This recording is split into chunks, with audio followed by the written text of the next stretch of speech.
So it's time to replace the coil spring. So I've undone the two main bolts on the strut to the hub, the drop link, cut the wires, brake pipe, hose. Had to remove the scuttle to get to 3 bolts down there. Right, I need both my hands, so I'm going to now get the strut out. So that's the strut out, and there's the broken coil just there. Right, I'm going to get on with replacing the coil spring. So that's the coil spring out, the old one. Obviously using some cool compressors to get that out. Now I've just got to replace it for a new one.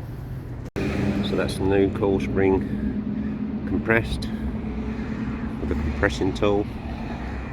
There we go. Right, I'm going to get this all back together. So there we go.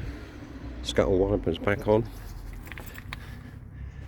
New coil spring in, all done up. Just ready to put the wheel back on and take it for the retest. If you like this video, please do give it a thumbs up. Please do consider subscribing to the channel. Take a look around the other uploads, it'd be very much appreciated. Thank you, see you in the next upload.